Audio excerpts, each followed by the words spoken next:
রন্ধন করে গোবিন্দকে যখন আমি ভোগটা নিবেদন করব, তাকে যখন আমি দেব, তখন সেটাকে পাওয়া বলে। পাওয়া পাওয়া, আমি পাবো। কি পাবো? তখন ভগবানকে যখন ভোগটা নিবেদন করা হবে, ভগবানের দৃষ্টি যখন পড়বে, তখন সেটা প্রসাদ হয়ে যাবে। আর সেই প্রসাদটা কিন্তু আমরা পাই। এটা গর্ব করে বলছি, আমরা পাই। কারণ জানি না কোনোদিন তাকে পাবো কিনা, তবে লাইনে আছি, ভক্তি জগতে পা দিয়েছি। আমি বাগবাজার গৌরী মঠের আশ্রিতা, তো সেই জন্য ভগবানকে দিয়ে পাওয়া এর চেয়ে কি আনন্দ, যারা পায় তারা জানে। ওই যারা পাওয়ার বস্তু, তারা কিছু ভক্ত এখানে বসে আছেন, আমার মাতাজি আছেন, প্রভুরা আছেন। তো এই জন্য বলছি মায়েরা, যা করবেন, যেটা করবেন, তাকে সংকল্প করে করাটা, এটাই হচ্ছে আসল বস্তু। তো সেই জন্য ভগবান বলছে বারবার আমাকে ডাকতে হবে না, ডাকো, আমাকে ডাকো। ডাকটা ডাকের মতো, ডাকটা একবার ডাকো, একবার ডাকলে তাতেই হবে, তাতেই কাজ হবে। কেন কাজ হয়নি বাবা? কাজ হয়নি? একটু মায়েরা, একে ছাউনের সমস্যা, গন্ডগোল হচ্ছে, তোমরা গল্প করো না খুঁটির সামনে বসে বসে, আস্তে কথা বলো না মা। জয় রাধে। তাহলে একবার কেন ডাকবে না? একবার ডাকতে বলছে। যে ডাকটা ডেকেছিল কে? পদ্মাবতী একবার ডেকেছিল। পদ্মাবতী কেমন ভাবে একবার ডেকেছিল মায়েরা? ছোট্ট এক্সাম্পল, একটু প্রমাণ দিয়ে বোঝালে বুঝতে পারবেন না। প্রমাণ দিয়ে বোঝাতে হবে, সব কিছু জিনিসের প্রমাণ দিতে হবে। তো ঠিক তেমন পদ্মাবতী একবার ডেকেছিল। কখন না? পদ্মাবতীর কোনো সন্তান যখন ছিল না, পদ্মাবতী যখন সন্তানের জন্য স্বামীর কাছে প্রার্থনা করেছিল যে স্বামী আমাকে একটা সন্তান দেয়। 20 বছর বিয়ে হয়েছে, কোনো সন্তান হয়নি। স্বামীকে যখন বলেছিল, স্বামী তখন বন্ধুর বাড়িতে ছুটে গিয়ে, বন্ধু তৈরি করে ঠাকুর, সেই ঠাকুর তৈরি করে, সেখান থেকে একটা ছোট্ট গৌর মূর্তি কোলে করে নিয়ে কাপড় চোপড় ভালো করে জড়িয়ে নিয়ে আস্তে আস্তে ভেবেছিল, বাসুদত্ত চিন্তা করলো যে আমি যে গৌর মূর্তিটাকে নিয়ে যাচ্ছি, এখন পদ্মাবতী তো ছেলে মানুষ নয়, কোলে দিলেই তো বুঝে যাবে যে ওটা মাটির। তাহলে ও কি করবে? যদি নিজের প্রাণটা শেষ করে দেয়, ওর থেকে ভালো আমি ওকে একটু বোঝাবো, মায়েরা মন দেবে। তো এই বলে সেই মাটির ছোট্ট গৌর মূর্তিটাকে নিয়ে গিয়ে পদ্মাবতীকে ডাকলো, পদ্মা, পদ্মা, দেখো আমি কি নিয়ে এসেছি। পদ্মা বেরিয়ে এসেছে। পদ্মা বেরিয়ে এসে দেখছে স্বামীর কোলে একটা কি যেন কাপড় টপড় দিয়ে একবারে জড়ানো। স্বামীকে বলছে, স্বামী তুমি কি নিয়ে এসেছো? পদ্মা, তুমি যে আমার কাছে সন্তান চেয়েছিলে, সেই সন্তান আমি নিয়ে এসেছি, এই নাও পদ্মা। বল তবে শোনো, ওকে যেন আগে থেকে স্পর্শ করো না, ছুঁয়ে দিও না। বলে কেন? কারণ ওর বাড়ি থেকে যখন নিয়ে আসছিলাম, ওর নাম হলো গৌর, ওর বাড়ি থেকে যখন নিয়ে আসছিলাম, ওর বাবা মা বলেছে যে এর কাঁচা ঘুম যদি ভাঙিয়ে দেওয়া হয়, তাহলে সারা জীবনের জন্য এ মাটি হয়ে যাবে। তাই ওকে তুমি দোলনায় শুইয়ে দাও, ওর যখন ঘুম ভাঙবে তখন উঠেও তোমাকে মা বলে ডাকবে। দেখো মায়েরা, শুধুমাত্র একটু মা ডাক শোনার জন্য, একটু মা ডাক শোনার জন্য পাগলের মতো, উন্মাদিনীর মতো দাঁড়িয়ে আছে যে কখন আমাকে মা বলে ডাকবে। কিন্তু ছেলে তো ঘুমাচ্ছে। ও মা, একে তো বোঝানো হয়েছে ছেলের কাঁচা ঘুম ভাঙলে মাটি হয়ে যাবে, কিন্তু সত্যি সত্যি মাটি এটা কিন্তু পদ্মা জানে না। এই বলে দোলনায় ছেলেকে শুইয়ে দিয়েছে। দোলনায় ছেলেকে শুইয়ে দিয়ে এবার বাড়ি বাড়ি দুগ্ধ ভিক্ষা করতে গেছে, দুধ চাইতে গেছে। দুগ্ধ ভিক্ষা করে নিয়ে এসে সেই দুগ্ধকে গরম করে আজকে ছেলেকে খাওয়াবে বলে যখন ছেলের সামনে নিয়ে যায়, তখন দেখে ছেলে ঘুমায়। দেখে ছেলে ঘুমায়। ছেলেকে দুধ খাওয়ানো হচ্ছে না কেন? স্বামী বলে গেছে যে কাঁচা ঘুম ভাঙিয়ে দিলে সারা জীবনের মতো মাটি হয়ে যাবে, তাই ছেলেকে ডাকছে না। চলে গেল সকালবেলা দুধ নিয়ে গিয়ে, আবার দুপুরবেলা এসেছে, এসে আবার ছেলের কাছে বসেছে। ছেলের কাছে বসে ছেলেকে দুধ খাওয়াবে, গিয়ে দেখছে ছেলে ঘুমাচ্ছে। আবার দেখতে দেখতে চলে গেল, ঠিক বৈকাল বেলা এসেছে, এসে দেখছে ছেলে ঘুমাচ্ছে। ছেলে যখন ঘুমাচ্ছে, এইবারে মনে মনে ভাবছে ছেলে তো সকালবেলা এসেছে, তখন থেকে ছেলে ঘুমিয়ে যাচ্ছে। এ কেমন ঘুম? ছেলের খাওয়া নেই, দাওয়া নেই, শুধু ঘুমালে তো শরীর খারাপ করবে। না না, আমি চুপ করে থাকবো না, আমি যে মা, আমি কতক্ষণ চুপ করে থাকবো, আমাকে ডাকতে হবে, আমাকে জাগাতে হবে। তাই পদ্মাবতী আবার সেই দুধের পাত্রটি গরম করে ছুটতে ছুটতে সেই গৌরের কাছে ছুটে গেল, যে দোলনায় শুয়েছিল গৌরের কাছে গিয়ে গৌরের পাশে বসে,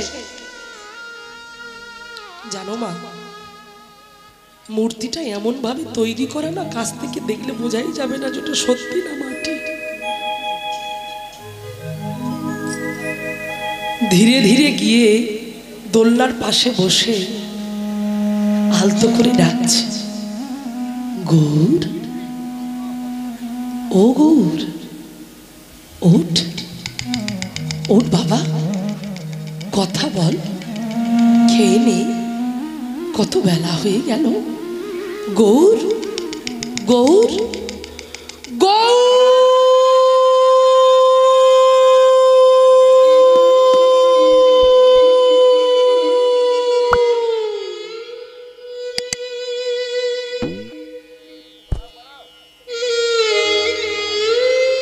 যেই চিৎকার করে গৌর গৌর বলে ডাকলো মা, আকাশ বাতাস ভেদ করে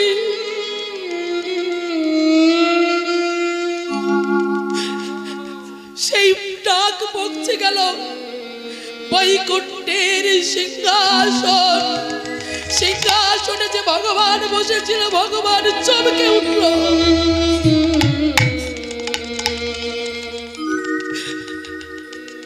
ভক্তরা যে ভগবানের চরণ পাবার জন্য কাঁদে, আজ ভগবান কাঁদছে।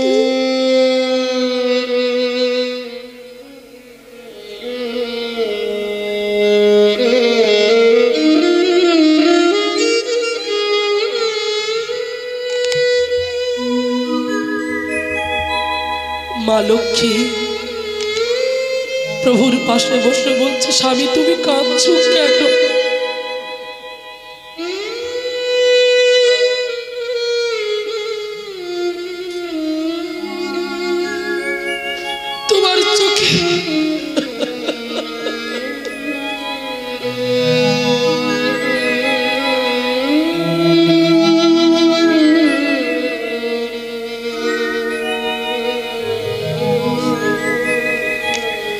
তোমার চোখে জল কেন? তুমি তো ভগবান, তুমি কাঁদলে কি করে হবে? সবাই তোমার জন্য কাঁদে, তোমার চরণ পাবার জন্য কাঁদে।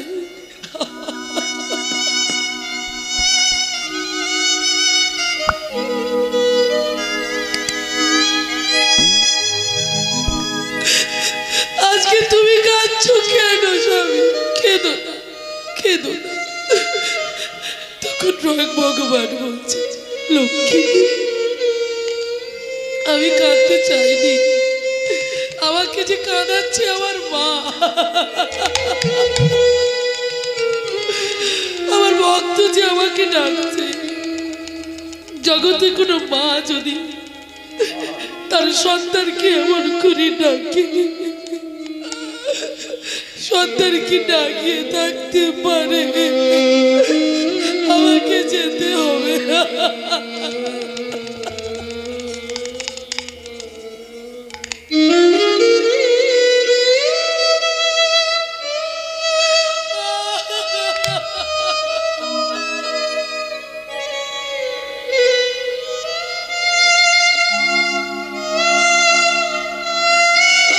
আমাকে যেতে,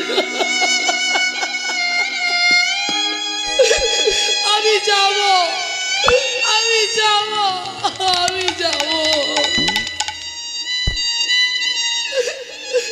থাকতে পারলো না আমার ভগবান, বৈকুণ্ঠে সিংহাসনটাকে খালি রেখে তিনি ওই মাটির গৌরের মধ্যে প্রবেশ করলো।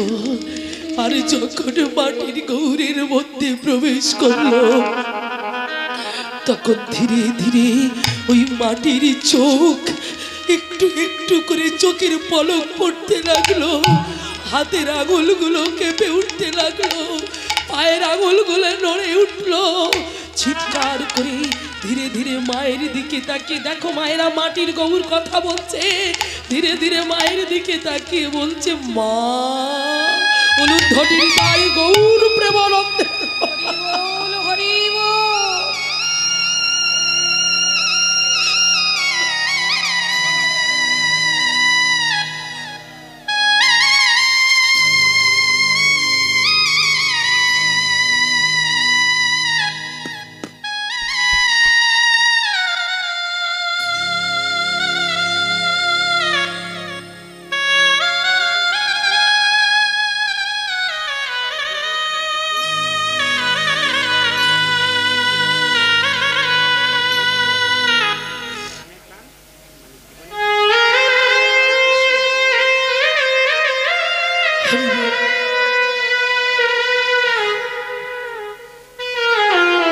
মায়েরা এইবারে যখনই মাকে ডেকেছি মা মা বলে, সঙ্গে সঙ্গে বাবার বুকের মাঝখানে জড়িয়ে ধরেছে।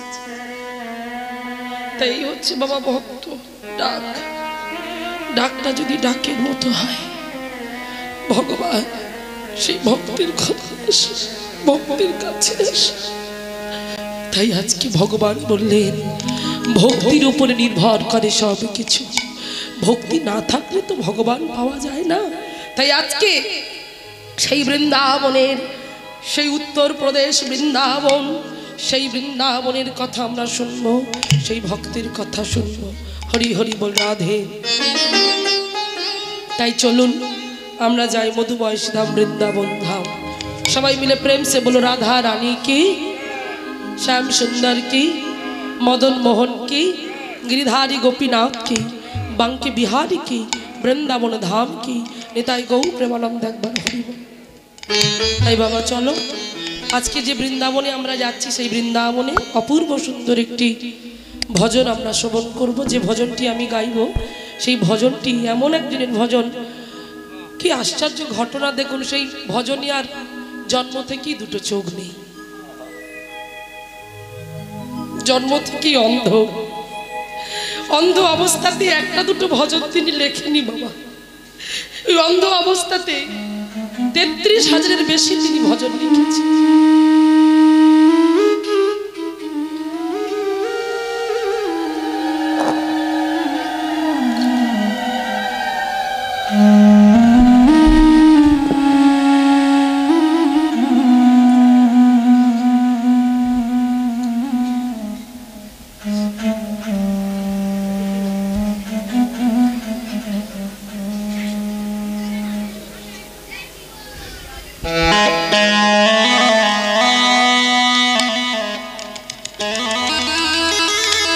সেই ভক্ত কবি সুরদাসের ভজনে এখানে মানে প্রত্যেকটা জায়গায় দেখুন জীব শিক্ষা, প্রত্যেকটা কথায় জীব শিক্ষা।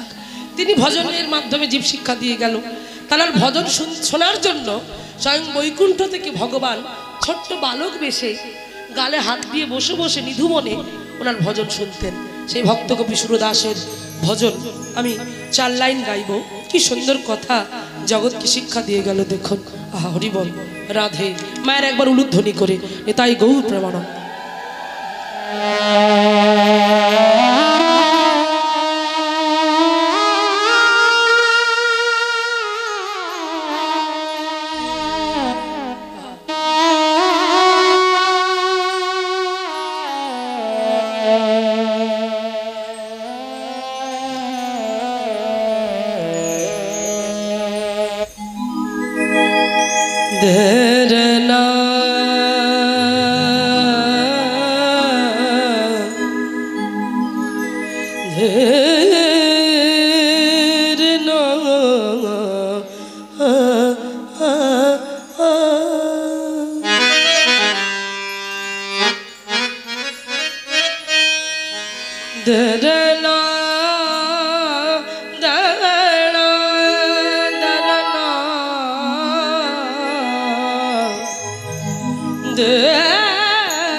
বলছে?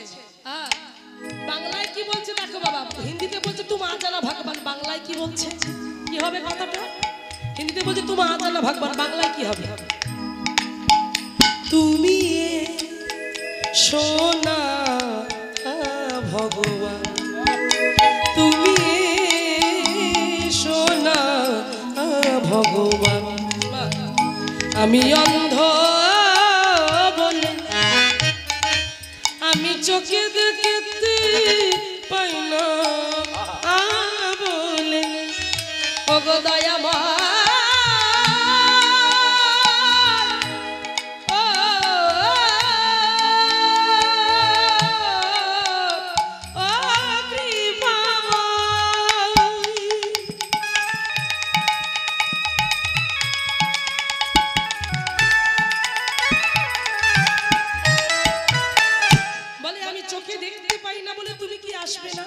আমি যে তোমার জন্য আমার হৃদয়ে সিংহাসনে একটা আসন পেতে রেখেছি, তুমি আসবে, তুমি কৃপা করে করুণা করে আমার হৃদয় সিংহাসনের আসনে তুমি বসবে, আমি তোমার চরণ সেবা করব, তুমি আসবে না? আমি অন্ধ বলি? বাবা, এই সেই অন্ধ মানুষ, যে অন্ধ মানুষটি প্রতিদিন ওই নিধুবনে রাধা গোবিন্দের আরতি দর্শন করতে যেতেন, প্রতিটা দিন যেতেন আরতি দর্শন করতে মায়েরা। তো এবারে ওখানকার যারা ভক্ত তাদের মনে মনে প্রশ্ন জাগলো, যে লোকটা অন্ধ, যে চোখে দেখতে পায় না, সে রোজ কি করে কি দেখতে এখানে আসে? তার তো চোখ নেই। হ্যাঁ, যদি কোনো অন্ধ মানুষের চোখ না থাকে তো সে কি মূর্তি দর্শন করবে? সে মূর্তি দেখে কোনো সুখ পাবে? তো আমরা ওনাকে জিজ্ঞাসা করবো উনি কি সুখ পায়? উনি তো চোখে দেখতে পায় না, কি দেখে উনি? প্রতিদিন কি দেখতে আসে? তাই সবাই ভক্তরা মিলে ওই বাবাজিকে একবারে ঘিরে ধরেছে। ঘিরে ধরে বলছে, বাবাজি একটা কথা বলবো? বলে বলো। তুমি তো চোখে দেখতে পাও না, তাহলে তুমি রোজ এখানে ছুটে আসো, কি আশায় ছুটে আসো? তুমি কাকে দেখতে আসো?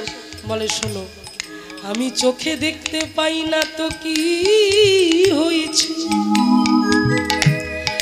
আমি যাকে দেখবার জন্য ছুটে আসি, ওগো ভক্তগণ, তার যে দুটো নয়ন আছে। কি সুন্দর কথা দেখুন, বলছে আমার চোখের কি প্রয়োজন, আমি যাকে দেখতে আসি তার তো দুটো নয়ন আছে, তার ওই নয়ন দিয়ে আমাকে দেখবে, আমার চোখের কি প্রয়োজন? আমি চোখ চাই না, আমি দৃষ্টি চাই না। সে তো বিশ্বপিতা, তিনি তো জগৎ পিতা, তিনি তো আমাকে দেখছেন, তিনি তো আমাকে দেখছেন, তাই আমার নতুন করে নয়নের প্রয়োজন নাই, তিনি আমায় দেখলেই আমার জীবন ধন্য। কি ভাবনা দেখুন, কে বলবে, কে বলবে এই কথা? সেই সুরদাসের লেখা এই ভজন, এই বিখ্যাত ভজনটি তিনি লিখেছেন। এবারে কি বলছে দেখুন, দুয়ার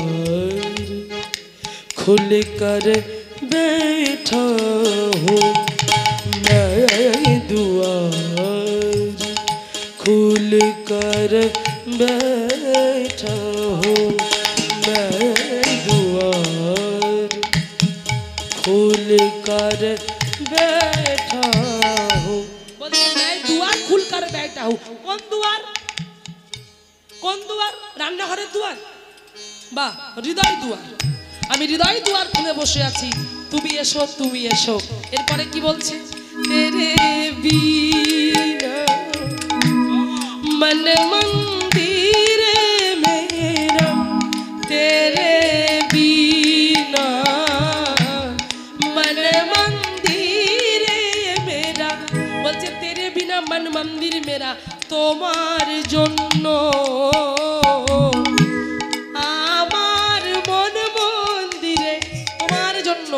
আমার মন মন্দিরে, হরি বল, বলছে তোমার জন্য আমার মন মন্দিরটা কি, আমার মন মন্দিরটা শূন্য হয়ে আছে। এত সুন্দর মন্দির, সেই মন্দিরে মজার টালি বসিয়েছো, পাথর বসিয়েছো, যদি মন্দিরে বিগ্রহ না থাকে সেই মন্দিরের কোনো দাম নেই বাবা, কেউ আসবে না, কেউ গুরুত্ব দেবে না। এই বলছে তেরে বিনা মন মন্দির মেরা, যে কথাটা লালা বাবুকে বলেছিল স্বয়ং ভগবান, যে লালা আমার জন্য মন্দির তৈরি করে দাও, লালাকে স্বপ্নে দেখা দিয়েছিল ভগবান। লালা বলেছিল, ওগো প্রভু তোমার জন্য আমি মন্দির তৈরি করব, কিন্তু এখন তো আমি ভিখারি, এখন তো আমার কোনো টাকা পয়সা নেই, আমি কি দিয়ে তোমাকে মন্দির করব? মন্দির করতে গেলে তো টাকা লাগে, অনেক টাকা লাগে।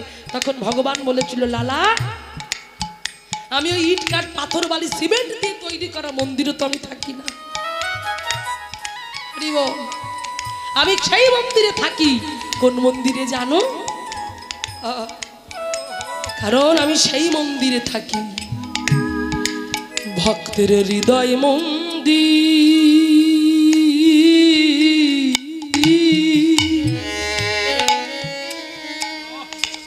হৃদয় মন্দিরে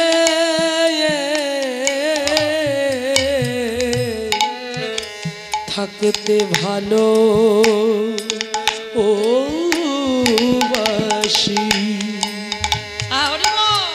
আমি হৃদয় মন্দিরে ধরি মাইরা হৃদয় গৌর প্রেমানন্দে একবার হরি বল রাধে।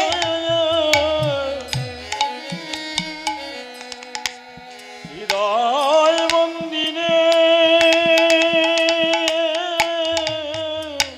রাধে রাধে থাকতে ভালো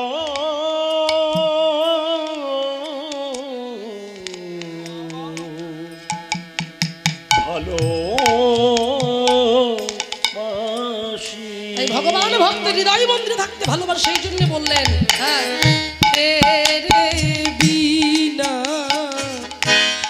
মন মন্দিরে মেরা, তেরে বিনা মন মন্দির মেরা। হ্যাঁ পারহা পড়ে আছে কেমন ভাবে, सुनसान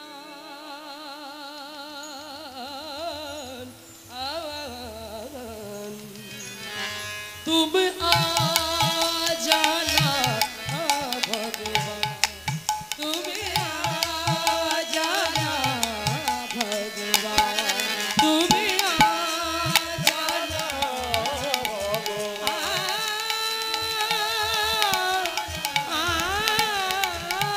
माइक्रोफोनটা প্লেন হয়ে আছে।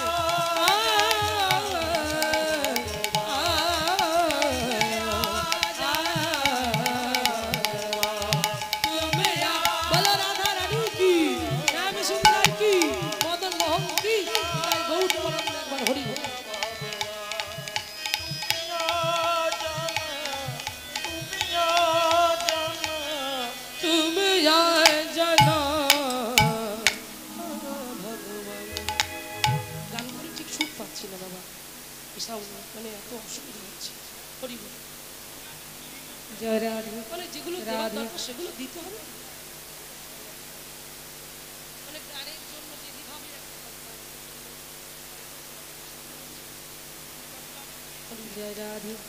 কাজ করতে হবে না, কাজ না করলে কি করে হবে? যিনি অপরাধী হবে তাকে কাজ করতে হবে, কাজ না করলে গানের সময় গানের কাজ দিতে হবে, রিভাব দিতে হবে, ভালো লাগবে। তো আজকে দেখুন,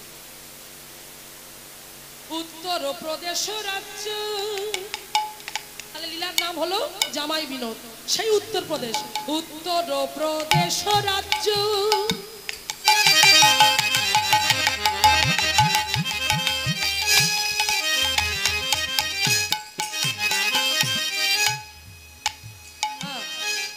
অগতরাশি জেলা,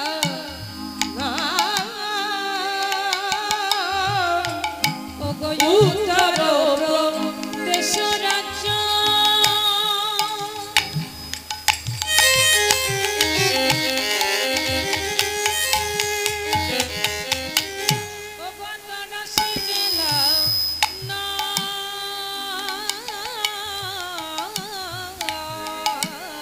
সেই ভক্ত যেখানে বাস করে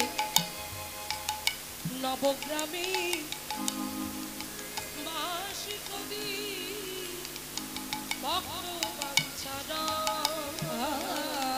নবগ্রামে বাস করে ভক্ত বাঞ্ছারা। অনন্তরে কেমন ভক্তি ছিল দেখুন, ভক্তিটা কেমন, নিত্য নিত্য পূজার নারী সাজাইয়া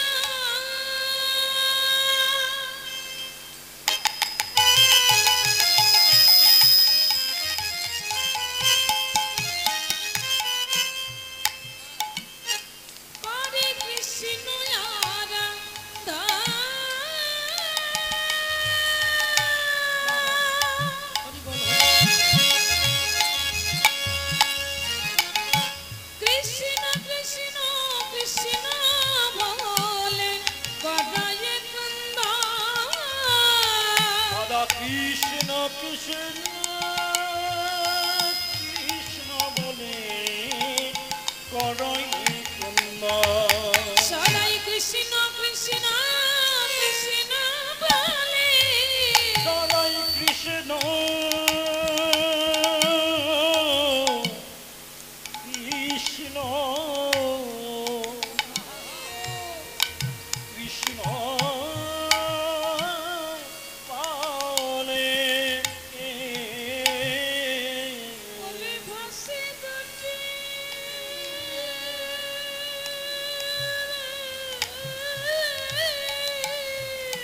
রাধে রাধে রাধে দুটি নয়ন জলে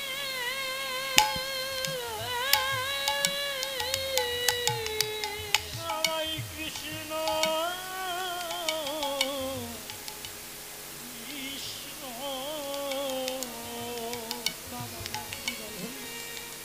কৃষ্ণ বলে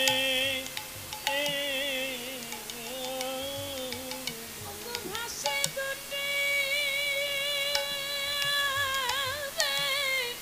নয়ন জলে সদাই কৃষ্ণ কৃষ্ণ কৃষ্ণ বলে হাসি সদাই নয়ন জলে কৃষ্ণ কৃষ্ণ কৃষ্ণ বলে হাসে সদাই নয়ন জলে কৃষ্ণ কৃষ্ণ হৃদয় গৌর প্রবণ একবার হরি বল। কৃষ্ণ কৃষ্ণ কৃষ্ণ বলে হাসে সদাই নয়ন জলে কৃষ্ণ কৃষ্ণ কৃষ্ণ বলে কৃষ্ণ কৃষ্ণ কৃষ্ণ বলে পরায়ে সদাই কৃষ্ণ কৃষ্ণ কৃষ্ণ বলে করই কন্যা ভগবানের গুণ কীর্তন করে নিত্য নিত্য ভগবানের জন্য মাধুপুরি মানে ভিক্ষা করেন তন্ডুল ভিক্ষা করে নিয়ে এসে প্রতিদিন ভগবানকে স্মরণ করে তিনি ভোগ নিবেদন করেন সেই ভক্তের নাম হলো বাঞ্ছা রাম গ্রাম হলো নবগ্রাম যমুনা একটা শাখা নদী তার নাম হলো কারতীয় নদী কারতীয় নদীর পাশের গ্রাম সেই গ্রামের নাম হলো নবগ্রাম আর সেই নবগ্রামে বাস করতেন ভক্ত বাঞ্ছারাম সেই বাঞ্ছারামের অন্তরে এমন ভক্তি ছিল বাবা যে মাধুকরী করে ভোগ রন্ধন করে ভগবানকে ভোগ নিবেদন করত এবং তিনি কীর্তন করতো গান গাইতো ভগবানের গান গাইতো কিন্তু আশ্চর্য ঘটনা তার কীর্তন শ্রবণ করবার জন্য পাড়া প্রতিবেশী সবাই ছুটে আসতেন আর কীর্তন শ্রবণ করতেন কিন্তু ঘটনা হলো ওই আমি প্রথমেই বলে দিয়েছি বাবা বিষয়টা যে তিনি পূজা করতেন কিন্তু কার পূজা করতেন কেউ বুঝতে পারতেন না যে কোথায় ভোগ লাগাতে বুঝতে পারতো না একটা ভোগ লাগাতে গেলে একটা চিত্রপট থাকতে হবে একটা বিগ্রহ থাকতে হবে কিন্তু কোনো কিছুই ছিল না মানে শুধুমাত্র ভাবনা দিয়ে ভাবনা শক্তি দিয়ে ভেবে ভেবে ভগবানকে ভোগ লাগাতো আর ওনার কীর্তন শুনবার জন্য পাড়া থেকে প্রচুর মানুষ আসতো তাদের একটা দাবি ছিল দাবিটা হলো যে আচ্ছা বাচ্চারাম তোমার একটা কথা বলবো বলে বলো তুমি তো কীর্তন করো হরিনাম করো তুমি এমন করে ভগবানের সেবা দাও ভোগ নিবেদন করো তুমি কাকে দেখবে তোমার ঘরে একটা চিত্রপট নেই একটা বিগ্রহ নেই তুমি কাকে দেখে ভোগটা লাগাও তখন বলছে কেন তোমাদের অসুবিধা হচ্ছে কেন আমি যাকে দেখি তাকাই দেখি বলে শোনো ভক্তিটা ভিতর থেকে আসে এই চিত্রপট কি বিগ্রহ মঠ মন্দিরে তাহলে যত বিগ্রহ আছে আর যারা সেবা পূজা করে সবাই তারা সবাই ভগবানকে পেয়েছে ভগবানকে পায় ভগবান তাদের সঙ্গে আছে অন্তরে থাকবে তোমার ভক্তি আমি একটু আগে বলছিলাম যে মন বলে তুমি আছো ভগবান চন্দ্র এখানে বসে আছো দেখবার মতো দৃষ্টিশক্তি তো আমাদের হয়েছে তাকে দেখবার মতো দৃষ্টিশক্তি কিন্তু আমাদের এখনো তৈরি হয়নি দেখবো কি করে আমরা তাই সেই ভাবনা থেকে আজকে সেই মানুষটি মানে ভক্ত বাঞ্ছারা বলছে আমার অন্তরে আছে ভগবান এই অন্তরের অন্তঃস্থল থেকে আমি তাকে ডাকি অনুভব করি আমি তাকে নিবেদন করি তখন সবাই মিলে বলে উঠলো যে বাঞ্ছারাম তুমি বরং এক কাজ করো তুমি একটা বিগ্রহ কিনে নিয়ে এসো আর বিগ্রহ কিনে নিয়ে এসে তুমি তোমার মন্দিরে সিংহাসনে স্থাপন করে পূজা করো তাতে বরং ভালো হবে খবরদার বলছি এমন কথা তোমরা আমাকে কেউ কখনো বলবে না ক্রোধান্বিত হয়ে গেলেন ভক্তবান ছাড়া। বললেন কেন বলবো না, কেন বলবো না? কারণ টাকা পয়সা দিয়ে আমি কখনো কোনোদিন কোনো বিগ্রহ বাজার থেকে কিনে নিয়ে আসবো না। ভগবান থাক আর না থাক, আমার অন্তরে ভক্তি আছে, সেই প্রেম ভগবানকে ডাকবো। তার জন্য আমি বাজার থেকে বিগ্রহ কিনবো? ভেবে দেখো তো বাবা, যারা প্রকৃত ভক্ত, কৃষ্ণপ্রিয়া মীরাবাই কি বাজার থেকে গিরিধারী কিনে নিয়ে এসেছিল? গিরিধর কৃপা করে তার ঘরে এসেছিল তার ভক্ত।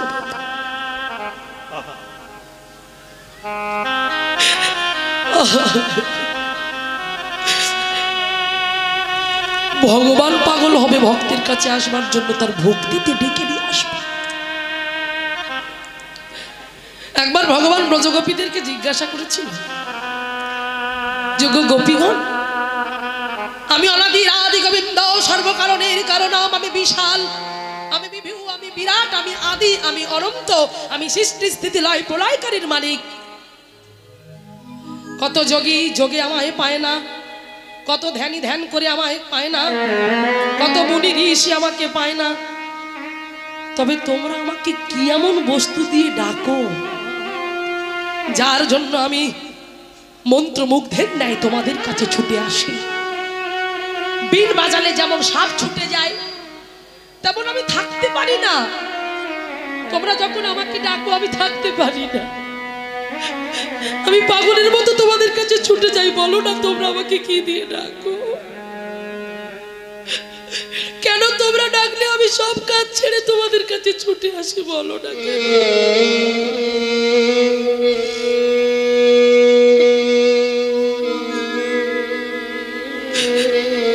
তখন ব্রজগোপীরা বলেছিল, হে গোবিন্দ, আমরা তোমাকে যে বস্তু দিয়ে ডাকি সে বস্তুটা যদি তোমার ঘরে থাকে, তোমার ঘরে থাকতো, তবে কি তুমি আমার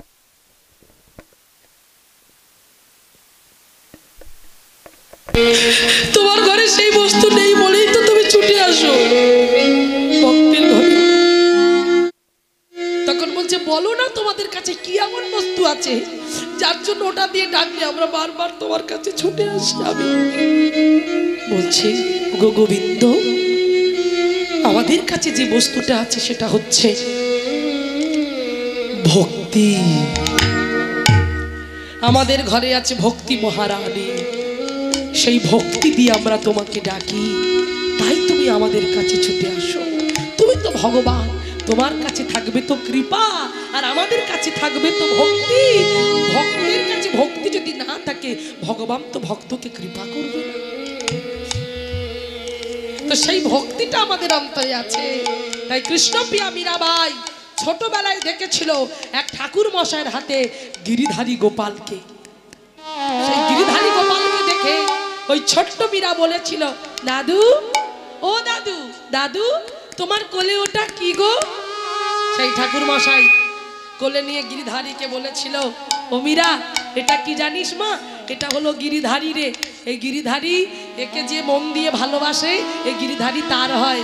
ও দাদু, দাদু, আমাকে একটু কোলে দেবে? আমি একটু কোলে নিয়ে দেখবো, দাও না দাদু।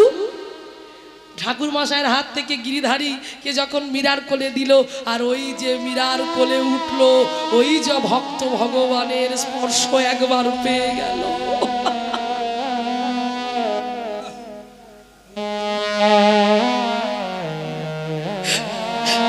ভক্ত যখন ভগবানের নয়নে নয়ন দিল,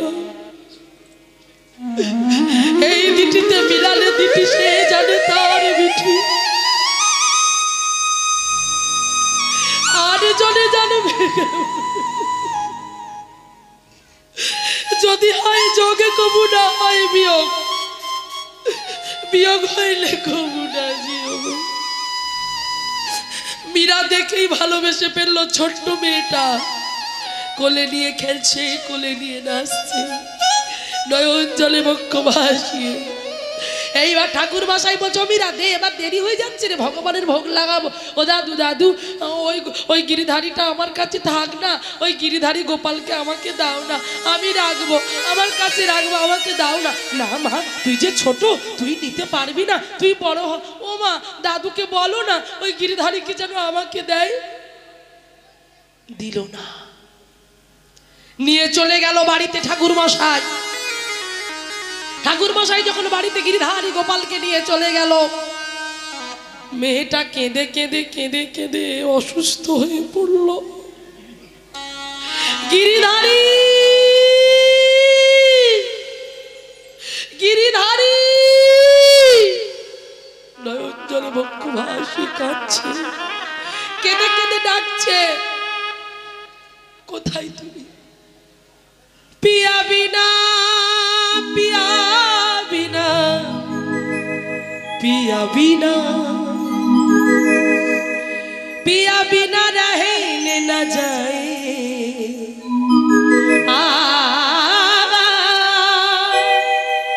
पिया बिना रहने न जाए,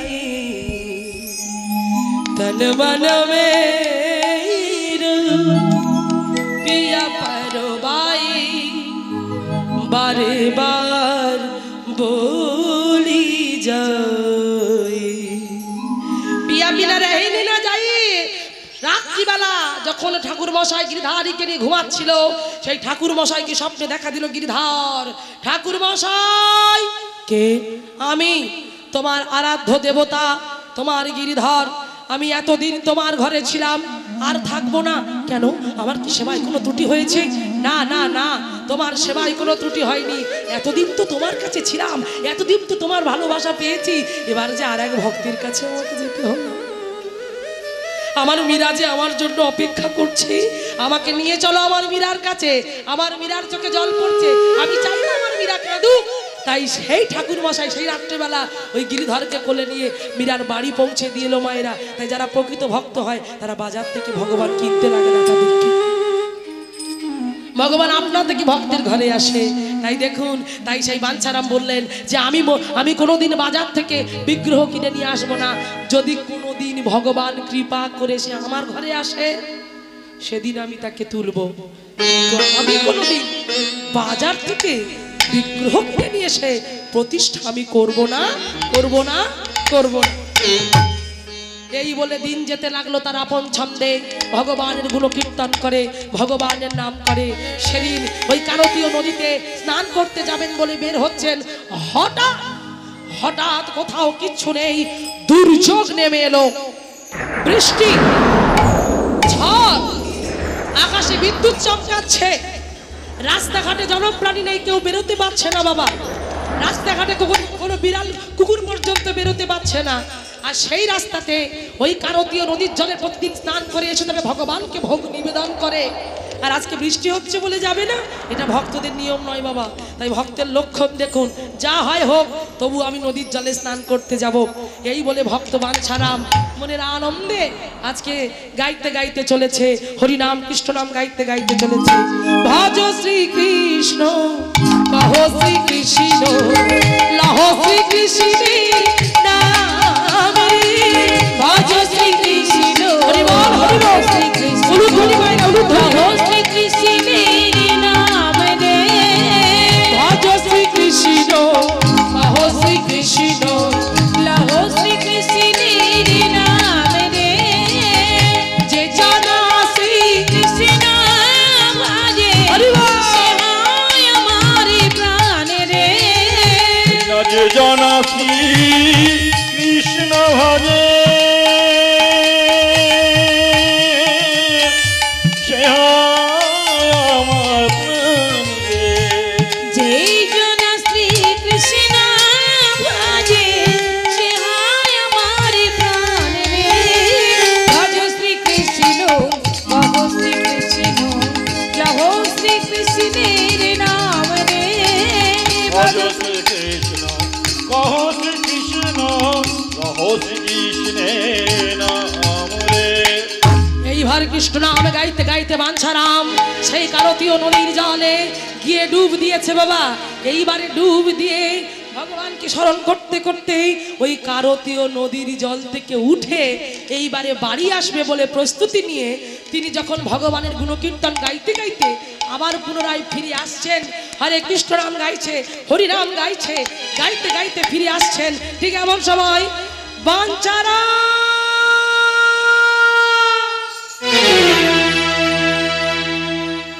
বাঞ্ছারা কে কে কে গো? কি আমাকে এমন করে বাঞ্ছারাম বলে ডাকলে?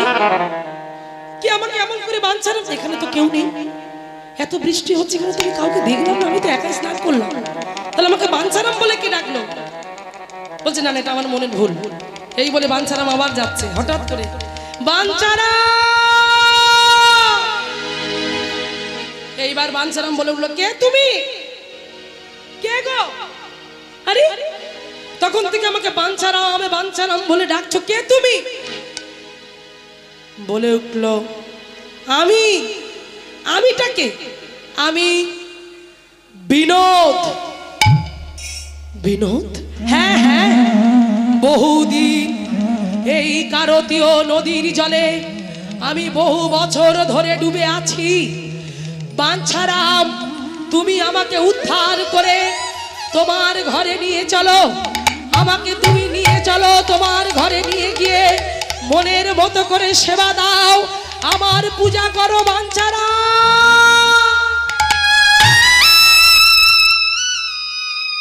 ভক্ত বাঞ্ছারাম চমকে উঠল, কি স্বয়ং বিনোদ, স্বয়ং ভগবান এই নদীর জলে ডুবে আছে।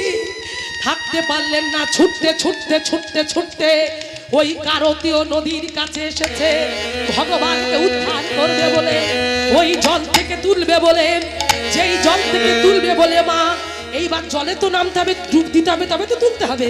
জলে ডুব দেবে বলে সবে মাত্র পাটা দিতে যাবে, পাটাকে সরিয়ে নিয়েছে। পাটাকে সরিয়ে নিল কেন না, কত বুদ্ধি দেখুন, মানে এই হচ্ছে ভক্ত বাবা। এইরকম শক্তপক্ত ভক্ত যদি হও তবে ভক্ত হও। আর আমরা ভক্তও নই, আর আমরা শক্তও নই, মিডিল পজিশনে আমরা। তাহলে কি করে হবে? ভক্ত হতে গেলে বিশ্বাসটা দেখুন, ভরসাটা দেখুন ভগবানের প্রতি, কত বুদ্ধি দেখুন সেই ভক্ত। তুলতে গিয়েও তুললো না, তার মনে হলো না আমি তো তুলবো না। ভগবান ভাবছে এই বুঝি আমায় তুললো, কিন্তু ভক্ত তুলছে না। প্রতিবারে ভগবান ভক্তের পরীক্ষা না, আজকে ভক্ত ভগবানের পরীক্ষা নিচ্ছে।